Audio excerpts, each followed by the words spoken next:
Salut à tous et bienvenue dans cette deuxième partie. Alors, dans cette partie, nous allons voir comment déterminer la charge de ruine sur cette poutre-ci par la méthode incrémentale. Alors, qu'est-ce que stipule cette méthode incrémentale? Alors, en quoi consiste-t-elle? Premièrement, nous allons commencer par déterminer les points critiques. Alors, les points critiques ici, comme vous le savez très bien, correspondent tout simplement aux points se trouvant au niveau des joints et naturellement aux extréments de notre courbe des moments fléchissants.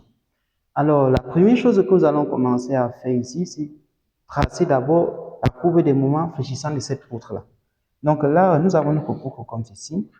Vu sa configuration, nous pouvons directement connaître l'allure de notre courbe des moments fléchissants. Vu que nous avons un appui, un encastrement aux deux extrémités, cela sujet qu'aux deux extrémités, nous aurons également des moments comme ceci. Et naturellement, dû à cette charge ponctuelle ici, là nous avons une certaine décroissance de notre moment jusqu'à ce point. Donc, la courbe de notre moment fléchissant va nous donner quelque chose comme cela. Donc là, nous avons celui-ci, comme ceci. OK. Donc ici, nous aurons donc le moment en A. Là, nous avons le moment en B ici. Et là, nous avons le moment en I. Maintenant, il ne nous reste plus qu'à déterminer les valeurs de ces différents moments. Alors, le moment en A ici, nous savons que le moment en A ici est tout simplement donné par cette formule égale à P fois A. Donc, fois A multiplié par B au carré et le tout divisé par L carré. Alors, n'ayez pas peur. Si vous ne savez pas comment retrouver ce moment-ci, alors dans ce cas-ci, faites juste signe en commentaire et là, nous ferons d'autres vidéos montrant comment calculer ces moments-ci. Alors, en application numérique, qu'est-ce que nous obtenons? Nous avons donc notre moment en A ici sera tout simplement égal à 1,02P, 2 fois P. Donc, de même ici, nous avons le moment en B, c'est égal à A carré, à P, A carré B divisé par L au carré. Alors, cela pourrait tout simplement dire que le moment en B dans ce cas-ci est égal à 0,41P. Maintenant, nous allons déterminer le moment en I. Car lorsque vous voyez la ligne de notre courbe, là, nous avons trois points critiques. Nous avons le point A, nous avons le point I ici, et nous avons le point B. Donc, nous avons besoin du moment en I. Alors, avant de déterminer le moment en I, nous allons commencer par déterminer la réaction en A, donc RA. Alors, qu'est-ce que nous savons ici? Nous savons que lorsque nous avons notre courbe comme ceci, vu que là, nous avons notre réaction en A juste là, là, nous avons notre réaction en B. Alors, qu'est-ce que nous avons? Là, nous avons notre moment en A et là, nous avons notre moment en B. Ici, lorsque nous faisons la somme des moments des forces extérieures par rapport à qui? Par rapport au point B égale à 0. Donc là, nous avons mon RA multiplié par L ici. Le moment en B, là, vous savez que c'est dans le sens positif. Là, nous avons le sens positif des moments et là, nous avons le sens négatif des moments. Donc, le moment en B tourne dans le sens positif, tend à faire tourner dans le sens positif. Donc, là, nous aurons plus le moment en A ici. Maintenant, lorsque nous avons la force P, en prenant le point B comme pivot, là, ça tend à faire tourner dans le sens positif. Donc, là, nous avons naturellement plus P multiplié par B ici. Et là, le moment en B est tout simplement négatif. Donc, le moment en B ici sera égal à 0. Quand nous avons l'expression du moment en A et du moment en B, ceci va tout simplement impliquer que nous avons RA ici sera égal à P B carré sur L au cube facteur de 3A plus B. Ce qui va nous donner RA est égal à 0,8P. Donc là, c'est la valeur de RA ici, 0,8P. Maintenant, nous allons déterminer l'expression de MI. Alors, qu'est-ce que nous connaissons? Nous savons que la somme des moments en I ici, donc la somme des moments par rapport au point I là, égale à 0. Alors, comme moment ici, qu'est-ce que ça implique? Ça implique tout simplement que là, nous avons mon RA Moins RA fois petit a, plus le moment en A, ici, naturellement, plus le moment en I est égal à 0. Cela implique à dire que le moment en I ici sera tout simplement égal à RA. Donc là, ça sera égal à, disons, oui, à RA ici, moins MA. En application numérique, nous obtenons finalement le moment en I ici est égal à 0,58p. Donc là, nous venons donc d'obtenir également le moment en I. Alors, lorsque nous allons comparer, nous avons le moment en I 0,58p, nous avons le moment en B 0,41p ici, et là nous avons le moment en A 1,02p. Cela suggère que, en valeur absolue, le moment maximal ici, parmi les moments se trouvant aux 3 points critiques, est le moment en A. Ce qui voudrait donc dire que pour notre première itération, nous allons commencer au point A. Donc ici, itération 1. Alors là, nous allons prendre le point A. Lorsque la charge élastique ici est atteinte ici, alors la charge élastique nommée PE ici est atteinte lorsque le moment en A ici sera tout simplement va passer au moment plastique. Qu'est-ce que ça veut dire? Ça veut tout simplement dire que là, nous aurons le moment plastique, vu que nous sommes au point A ici, sera égal à 1,02 fois la charge élastique, donc nommée PE. Cela voudrait dire ici que la charge élastique ici sera tout simplement égale à quoi? 0,98 moments fois le moment plastique. Là, nous avons la charge élastique. Les charges que nous avons évaluées précédemment, nous avons conclu que la seconde itération ici va s'effectuer tout simplement au point I. Parce qu'après le point A, le point disposant de la charge ou du moment max sera tout simplement le point I. Donc ici, nous sommes à la phase de l'itération 2. Itération 2.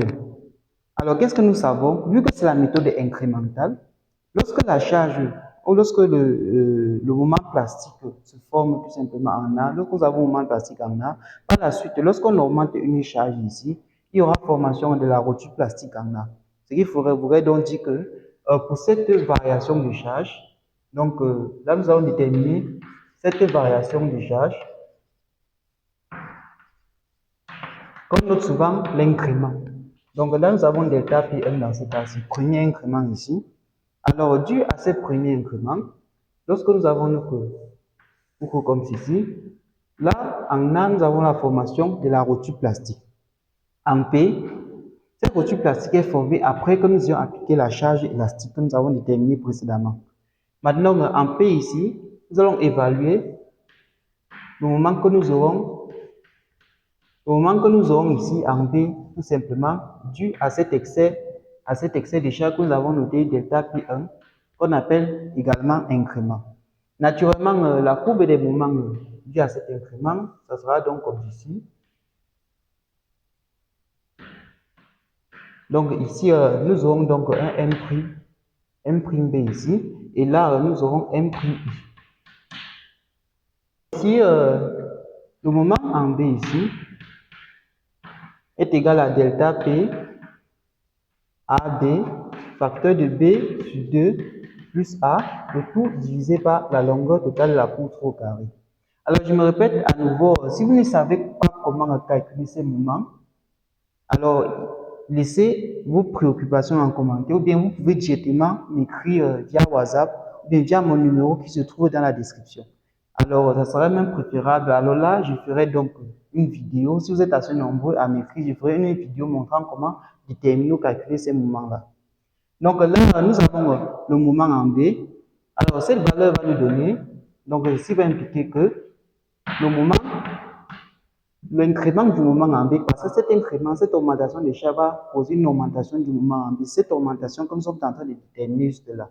Nous obtenons 0,92p. Maintenant que nous avons obtenu l'augmentation du moment en B, nous allons également déterminer l'augmentation du moment en I. Nous avons ceci. Lorsque nous allons calculer la somme des moments par rapport donc la somme des moments ici par rapport au point B, donc là nous avons une réaction en A ici. Là, nous avons notre point A, là, nous avons notre point B comme ceci. Lorsque nous allons calculer les moments par rapport au point B, nous avons naturellement moins RAL ici, plus delta P1 ici, delta P1 multiplié par cette distance qui est B. Alors là, nous avons le moment en B, là qui vient juste là, comme ici. Donc là, nous avons le moins M' B qui va nous donner 0. Alors, ça voudrait tout simplement dire que notre réaction en A ici est tout simplement égale à 1 sur L, facteur de qui? Donc 1 sur L, le facteur de delta P1 B, plus ou moins, donc là nous aurons moins M' B. Alors cela suggère qu'ici, ça voudrait tout simplement dire que le moment en I ici, en valeur absolue bien sûr, ça sera égal à qui? Ça sera égal à cette distance ici. Donc cette force multipliée par la distance là, c'est l'unique force qui est ici, sur ce qui est susceptible de créer un moment au point I en ce lieu-là. Donc là, nous avons M', ça sera égal à A divisé par L, facteur de delta P1 fois B, moins M' B ici, moins M' B. Alors, cela pourrait tout simplement dire que le moment en I ici, donc M', l'augmentation du moment naturellement, est égal à 1,17 delta P1. Donc là, nous avons 1,17 delta P1. Ça, c'est l'augmentation du moment en I. Par la suite, la méthode incrémentale stipule donc ici le moment en I en soi ici, plus l'augmentation du moment en I ici, ok, dû à cette augmentation de charge delta P1, va tout simplement générer l'écrit égal au moment plastique en I, que nous avons noté MP. Alors, cela va donc suggérer que nous aurons 0,58 fois la charge plastique que nous avons noté PE ici. Alors, celui-ci désigne donc le moment en I sous la charge élastique PE. Donc, plus son augmentation, donc le delta 1P, donc M' qui est égal à 1,17 delta P1, cela sera tout simplement égal au moment plastique. Alors, qu'est-ce que cela suggère? Ça suggère tout simplement qu'ici, delta P1 est égal à 0,37 fois le moment plastique. Donc là, nous avons la valeur de delta P1 qui est égale à 0,37 fois le moment plastique. Là, nous allons conserver cette valeur de ce côté. Nous avons donc delta P1 qui est égal à 0,37 MP. OK? Et là, nous avons également, donc là, c'est tout à ce niveau.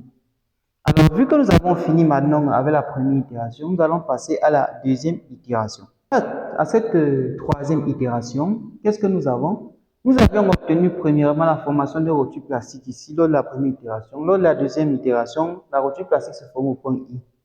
Donc maintenant, au niveau de la troisième itération, nous allons donc représenter tout simplement la courbe des moments fléchissants. Donc nous avions la première itération ici formée au point A lors de la première itération. Deuxième itération, nous avons notre rotule plastique qui se formée au point I. Donc là, nous allons appliquer naturellement un excédent de charge delta P3, donc delta P2 autant pour moi. Cet excédent de charge couplé maintenant à la charge delta PE plus delta P1 qui était au préalable appliqué au cette courbe va générer donc naturellement un moment plastique au troisième point ici. Donc sur ce moment plastique, nous aurons au final la formation de rotule plastique ici. Et au-delà de cette charge, nous aurons naturellement la rupture de la poutre, d'où le terme charge de rupture. Donc là, nous avons un delta P2 qui va se former ici. Vu que nous avons une rotule à ce niveau, ce delta P ici va générer tout simplement un moment ici en B. Nous allons noter cet élément M seconde B. Donc le M second en B, le moment second en B. Donc là, nous allons donc évaluer maintenant ce moment M seconde B. Nous savons ici que M seconde B est tout simplement égal à delta P1. Donc là, nous avons M seconde B ici. Ça va tout simplement donné par cette force multipliée par la distance, car c'est la seule force qui agit à ce point. Donc là, ça sera égal à B, donc B ici, B fois delta P2, tout simplement. Donc là, voilà M second B ici. Par la suite, pour ce troisième point, qu'est-ce que nous avons? Pour avoir le moment classique en ce point, nous avions le MB ici, plus le premier incrément, donc la première augmentation de MB, qui était égal à M, qui était M'B, plus cette autre augmentation, donc ça c'est égal à 5 delta P2. Cette autre augmentation c'est M second en B ici. Là, nous aurons donc atteint un autre moment plastique en sommant l'ensemble de ces éléments-là.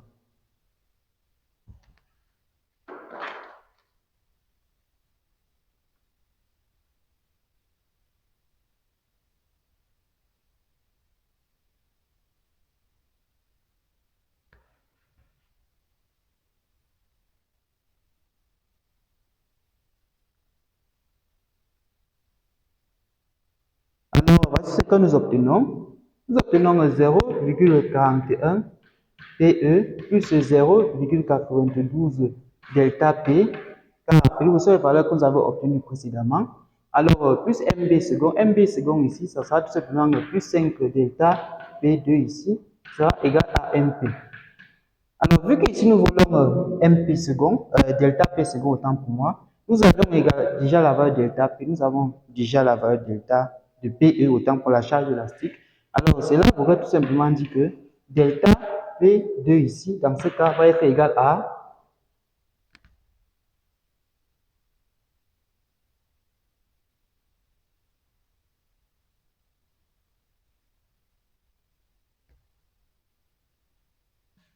0,052 fois le moment plastique. Donc, après application numérique, nous obtenons cette valeur-ci. Maintenant, il est question pour nous de déterminer ici la charge de rue. Vu que nous avons fini avec les incrémentations et les itérations ici, nous pouvons aisément calculer la charge de rue. Nous savons que la charge de rue ici est tout simplement égale à la charge élastique ici, plus la première augmentation, bien le premier incrément delta P, plus le second incrément delta P2. Ok? Alors, après application numérique, sommation, nous avons PR ici est égal à, nous allons écrire ça ici en bas, donc PR est égal à, là nous avons tous ces éléments qui dépendaient de MP, donc ici nous avons 0,98 plus 0,37 pour delta P ici, plus delta P2 plus 0,052. Alors ceci va induire que la charge de rupture ici, donc là nous avons PR ici, va nous donner 1,402 MP, moment plastique. Donc voilà ce que nous obtenons. Donc pour la méthode incrémentale, nous obtenons la charge de rupture est égale à 1,402 MP. Vous voyez que 1,402 est sensiblement égal à 1,4 également fois le moment plastique. Donc nous obtenons la même valeur que nous avons obtenue dans la vidéo précédente portant sur la détermination de cette charge de rupture par la méthode cinématique. Alors là, je vous laisse le soin par vous-même de déterminer laquelle de ces deux méthodes est préférable. Donc pour moi personnellement, nous pouvons voir que la méthode par itération ici ou pas à pas est bien plus longue que la méthode cinématique. Alors c'était tout pour cette petite partie. On se retrouve très bientôt pour la suite de ces méga tutos. Mais avant cela, n'oubliez surtout pas de vous abonner au max, de partager la vidéo. Faites exploser la communauté ici. Donc, et vous aurez naturellement notre petit document Institut étanchéité bâtiment dont vous trouverez le lien en description. Je le redis encore, pour ceux qui auront des soucis lors du calcul, ou bien dans la détermination de ces moments au niveau des différents supports, vous avez mon numéro en description. Vous pouvez laisser vos préoccupations en commentaire ou bien vous pouvez directement m'écrire via le numéro WhatsApp que vous allez trouver en description. Alors, on se retrouve très prochainement pour un autre merveilleux tuto sur la chaîne Eman Engineering. D'ici là, portez-vous super bien.